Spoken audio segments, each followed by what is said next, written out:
اہداف کے حصول تک کسی بھی اسرائیلی یرغمالی کو رہا نہیں کریں گے۔ فلسطینی مزاحمتی تنظیم حماس نے دو ٹوک الفاظ میں اسرائیل کو واضح پیغام دے دیا۔ حماس کی جانب سے جاری بیان میں کہا گیا ہے کہ اسرائیل کے ساتھ فیصلہ کن اور سنسنی خیز مذاکراتی جنگ لڑ رہے ہیں جس میں جیت ہماری ہوگی۔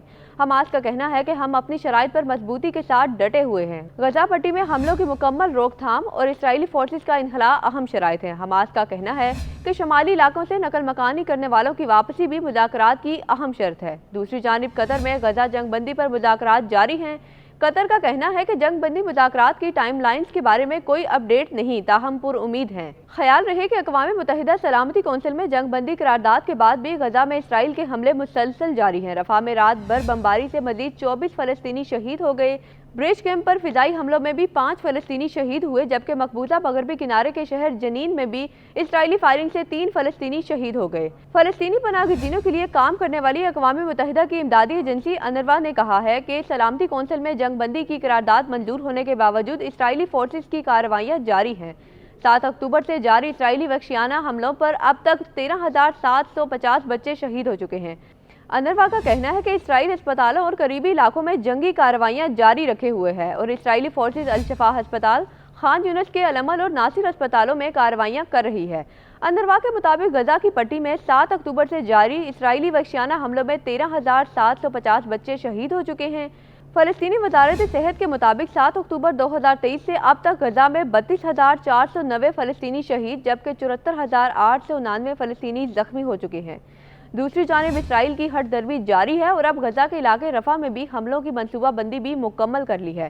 اسرائیلی اخبار کے مطابق رمضان کے فوری بعد رفح میں 6 ہفتوں تک اسرائیلی حملوں کا منصوبہ بنایا گیا ہے۔ ان حملوں کے بعد غزہ سے فلسطین کو بے دخل کیا جائے گا اور اسرائیل مصر کو باضابطہ اطلاع دے گا۔ اسرائیلی وزیر اعظم نیتن یاہو نے اقوام متحدہ کی قرارداد بھی مسترد کر دی اور کہا کہ حماس کو سمجھ جانا چاہیے کہ اسرائیل پر عالمی دباؤ کام نہیں کرے گا۔ نیتن یاہو نے کہا کہ سلامتی کونسل میں امریکی فیصلہ بہت زیادہ برا اقدام تھا۔ اسرائیلی وفد کو امریکہ نہ بھیجنے کا فیصلہ حماس کے لیے پیغام تھا کہ کوئی بھی عالمی دباؤ کام نہیں آئے گا۔ دوسری جانب مقبوضہ فلسطین کی مزاحمتی تنظیم حماس کے ملٹری کمانڈر محمد الزیف نے غیر معمولی بیان جاری کیا ہے۔ اپنے آڈیو بیان میں ملٹری کمانڈر اردن، لبنان، پاکستان اور ملیشیا سمیت تمام عرب اور اسلامی ممالک کے مسلمانوں سے اپیل کی کہ مسلمان فلسطین کی جانب مارچ شروع کریں۔ ادھر ترک امدادی ادارے IHH نے مقبوضہ فلسطین کے علاقے غزہ تک امداد پہنچانے کے لیے 2 بحری جہاز خرید لیے ہیں۔ غیر ملکی خبر رساں ادارے کے مطابق IHH کے چیئرمین بلنٹ یلڈرم نے غزہ تک امدادی سامان پہنچانے کے منصوبے انٹرنیشنل فریڈم فلوٹیلا کے لیے خریدے گئے جہازوں کا معائنہ کیا۔ اپنے تحریری بیان میں IHH کے چیئرمین کا کہنا تھا کہ امدادی مشن کے لیے خریدے گئے 2 میں سے 1 جہاز انادولو میں 5,500 ٹن سامان لے جانے کی گنجائش ہے۔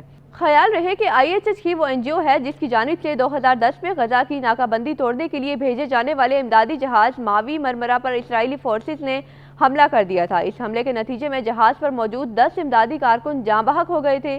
اس حملے کے بعد اسرائیل اور ترکی کے درمیان سفارتی بحران بھی پیدا ہو گیا تھا۔